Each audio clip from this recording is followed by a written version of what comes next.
حمدا كثيرا طيبا مباركا فيه كما يحب ربنا ويرضاه. أشهد أن لا إله إلا الله وحده لا شريك له، وأشهد أن محمدا عبده ورسوله الذي لا نبي ولا رسول بعده، أما بعد. يا أيها الناس اتقوا ربكم الذي خلقكم من نفس واحدة وخلق منها زوجها وبث منهما رجالا كثيرا ونساء، واتقوا الله الذي تساءلون به والأرحام إن الله كان عليكم رقيبا. وقال الله عز وجل في القرآن الكريم: أعوذ بالله من الشيطان الرجيم، وأتموا الحج والعمرة لله. Al-ayah. Wa qala Rasulullah sallallahu alaihi wasallam: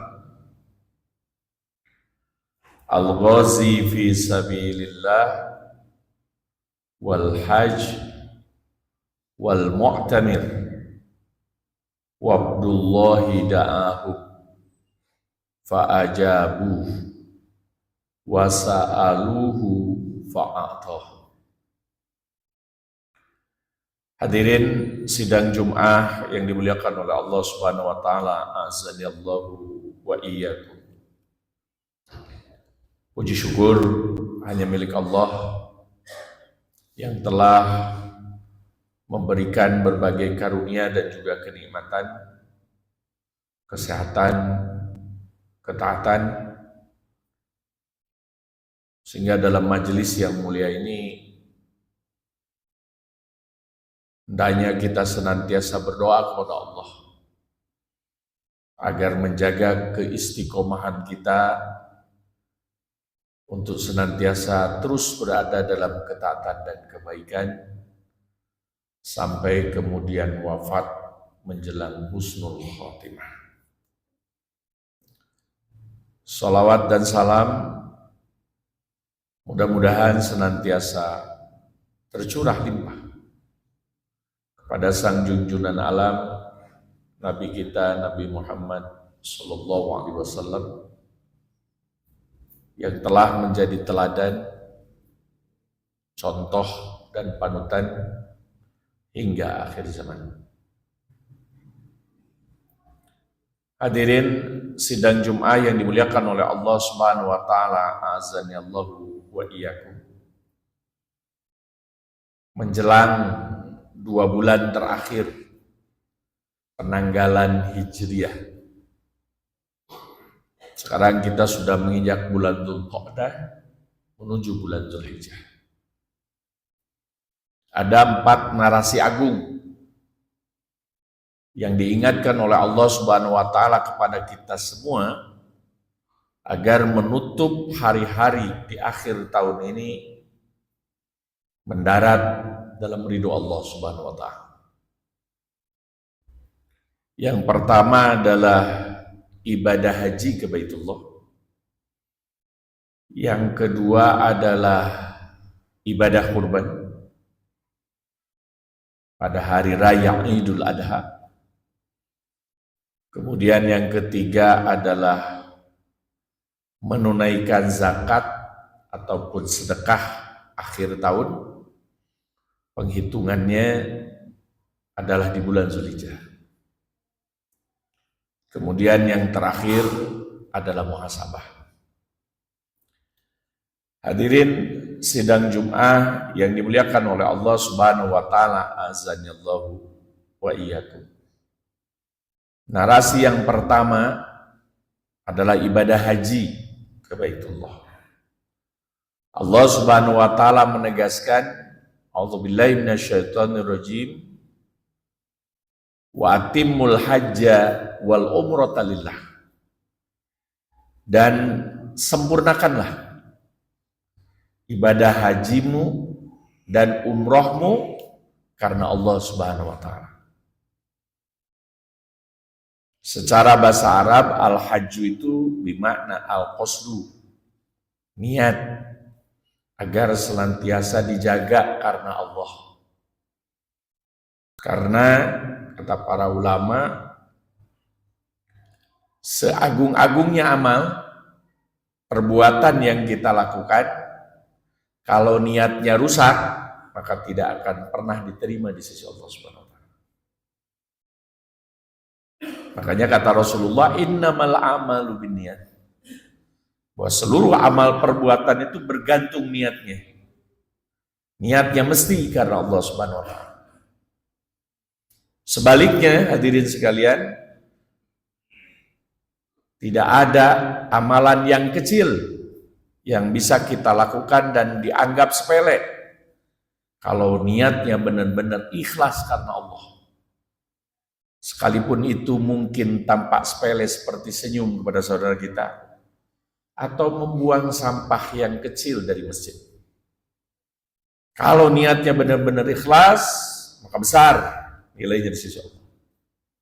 Sebaliknya, sekalipun ibadah haji dan umroh itu agung, kalau niatnya rusak, maka tetap neraka adalah tempat terakhir dan puncak. Hadirin sidang Jum'ah yang dimuliakan oleh Allah Subhanahu wa taala, azanillahu wa iyyakum.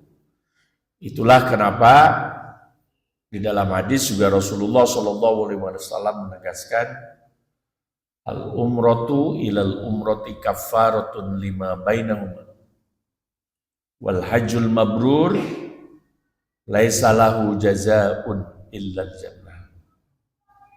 Dari satu umroh ke umroh berikutnya itu adalah kifarat dosa-dosa yang telah kita lakukan. Dan haji mabrur tidak ada balasan yang layak kecuali surga.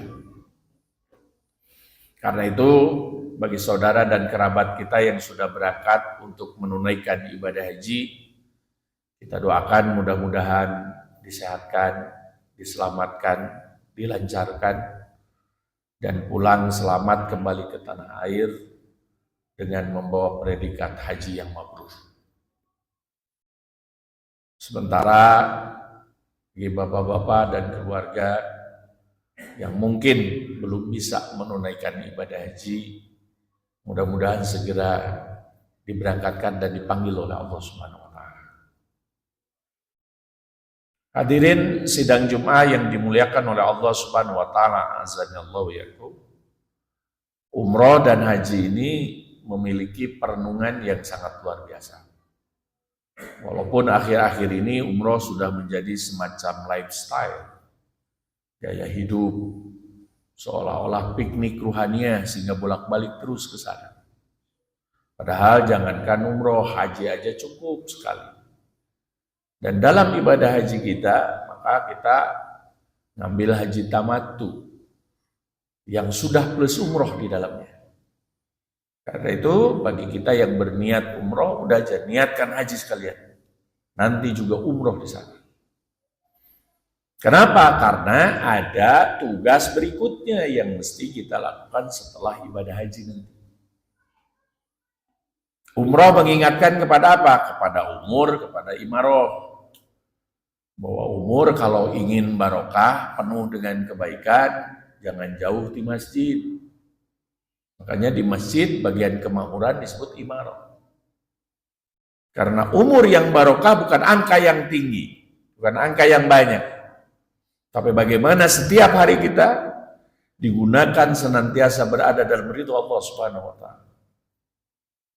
Mohon maaf, percuma kalau umroh bolak-balik mengeluarkan banyak biaya, bahkan bersama keluarga, tetapi melihat tetangga banyak kelaparan, pendidikannya banyak terputus, padahal dia mampu, memiliki kecerdasan, kemampuan, dan juga yang lainnya. Karena itu umroh itu sesungguhnya bagaimana kita memberkahi umur. Kemudian dilanjutkan dengan haji untuk memantapkan niat agar niat kita senantiasa karena Allah dan jauh dari kesyirikan. Labbaik Allahumma labbaik, labbaik la syarika laka labbaik, innal hamda wan ni'mata laka wal mulk la syarika. Kami penuhi panggilanmu ya Allah, tidak ada sekutu bagimu yang berhak memerintahku untuk senantiasa taat selain kepadamu ya Allah. Kalau dalam bahasa kurang buah batu mah mangga nyanggakeun beheung teuk-teukeut. Ridho apapun yang ditakdirkan oleh Allah Subhanahu wa taala kepada kita. Karena itu ucapan labbaik ya setidaknya tidak boleh digunakan sembarangan ya kecuali kepada Allah Subhanahu wa taala. Labbaik Allahumma labbaik. Hadirin sidang Jumat yang dimuliakan oleh Allah Subhanahu wa taala, azanallahu. Di dalam haji mengingatkan pentingnya kehidupan yang begitu penting. Mulai dari tempat Arafah, Muzdalifah, Mina. Di Arafah adalah tempat saling mengenal, silaturahim pertama terjadi antara Nabi Adam dan Siti Hawa. Karena itu kalau kita ingin berbalik pikir bagaimana memperbaiki keluarga, maka perbaiki pasangan kita. Itu makna Arafah. Kemudian di Muzdalifah, Masy'aril Haram, bagaimana Rasulullah SAW mengajarkan kepada kita untuk sengsara sebentar karena mabit di sana, beralaskan pasir dan beratapkan langit sebelum kemudian menuju ke Mina setelah dari Arafah maghrib. Ini menunjukkan bahwa kedudukan kita sama di hadapan Allah. Dengan pakaian ihram yang serba putih itu sudah memangkas ataupun menanggalkan pangkat jabatan dan kedudukan duniawi kita. Siapa yang paling terhormat adalah yang paling takwa kepada Allah dan yang paling mampu meneladani Rasulullah SAW. Dan kemudian di Mina kita diajarkan dan diingatkan sebuah pesan yang begitu penting.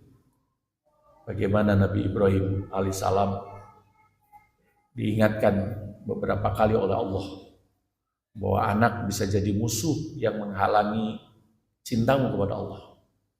Anak, istri, harta, aset, semuanya, jabatan. Bahkan kita semua mementingkan itu, padahal itu adalah sesaat dan mau kita tinggalkan. Allah lah yang menjadi tujuan kita. Karena itu korbankan Ismailmu. Anaknya mesti dikorbankan. Itulah kenapa ibadah haji mesti ke Mina. Dan ibadah kurban inilah yang kemudian akan kita songsong. Ini sebaiknya kita anggap keringanan. Peperihan kita nggak ke haji, atuh yang di lembur, yang di kampung, maka berkurbanlah. Tidak perlu ada survei mampu atau tidak mampu. Maka tanyakanlah kepada diri kita. Gambarannya jika mungkin kadang-kadang cicilan kita sampai 5 juta, 3 juta, 2 juta.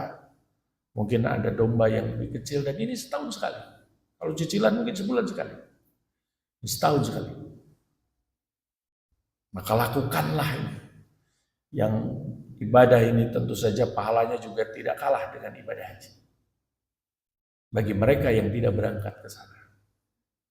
Hadirin sidang Jum'ah yang dimuliakan oleh Allah Subhanahu wa taala, azanallahu. Maka kata Rasulullah sallallahu alaihi wasallam, "Man kana lahu wajada sa'atan falam yudhi fala yaqrabanna musallana."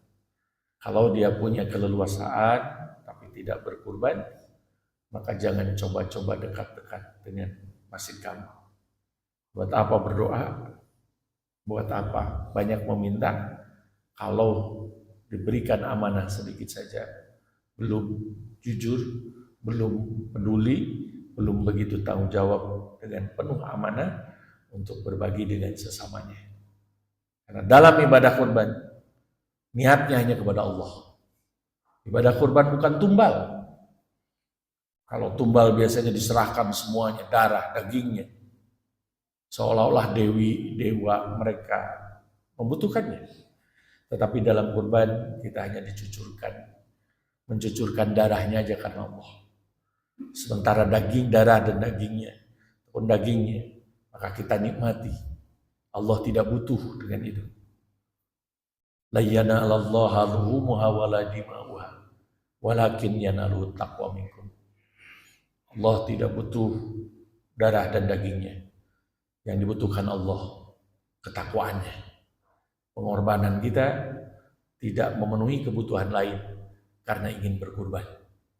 Itu yang nilainya begitu tinggi dan prestisius di mata Allah Subhanahu wa taala. Barakallahu li wa lakum.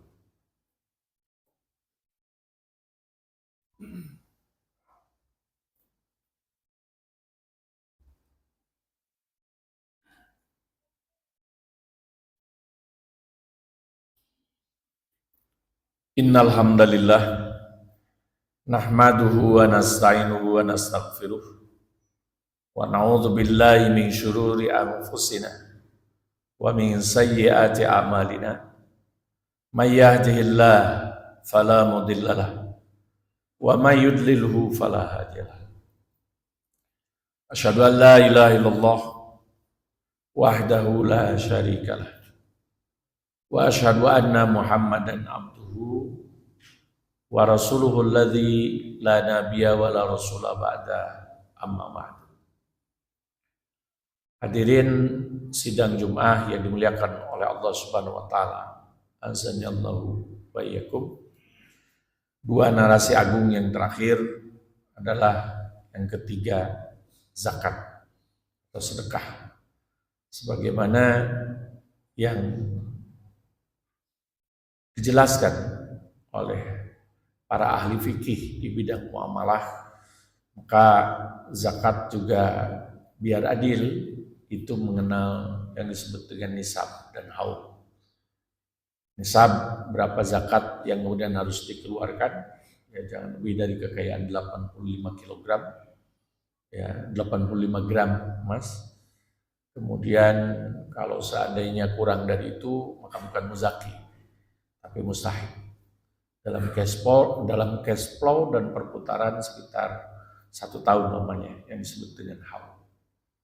Dan kemudian kalau ingin membersihkan harta kita, keluarga, perusahaan, dagangan, maka itulah di akhir bulan Dzulhijjah itu.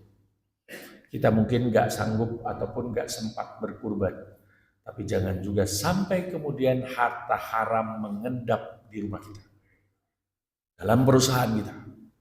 Sehingga yang tidak dikeluarkan itu akan menjadikan suasana vibes rumah, vibes-nya perusahaan jadi panas, jauh dari kebaikan. Mungkin nominalnya gede, tapi tidak menyampaikan Anda kemana-mana. Tidak berada dalam ketaatan Allah Subhanahu wa taala. Orang yang dicukupkan bagi Allah gak perlu nominalnya tinggi. Rasulullah SAW itu orang paling sederhana, luar biasa. Beliau bisa meminta kekayaan seperti halnya Nabi Sulaiman, tapi beliau tidak memintanya. Tetapi kehidupannya sungguh dicukupkan oleh Allah Subhanahu wa taala.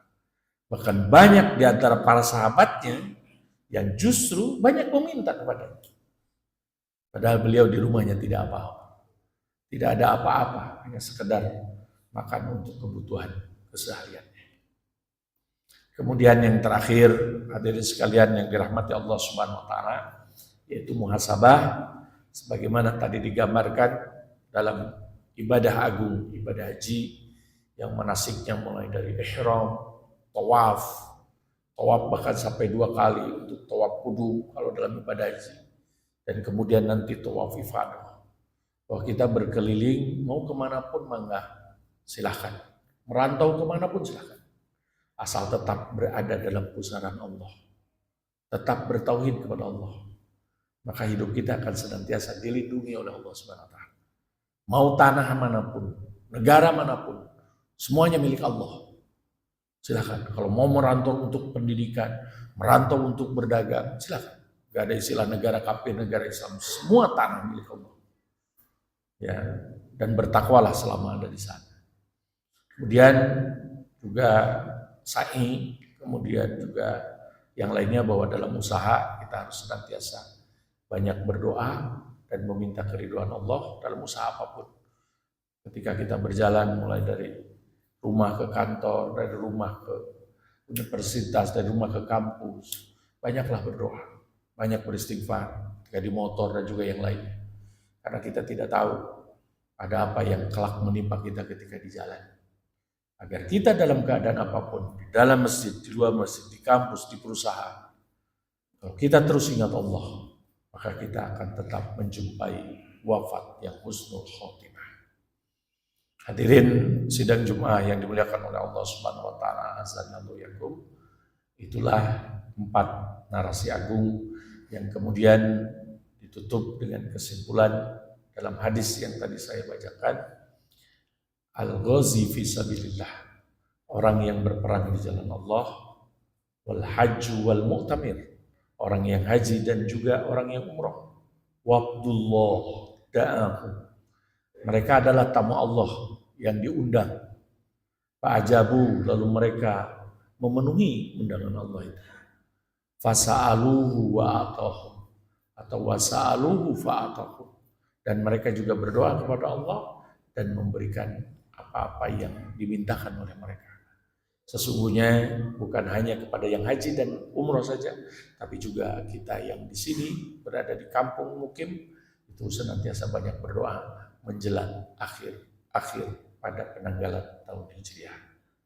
Mudah-mudahan bapak-bapak, ibu-ibu dan juga keluarga besar itu senantiasa sehat walafiat, ya, terus juga senantiasa berada dalam ridho Allah dan manjing dengan kewafatan yang husnul khotimah.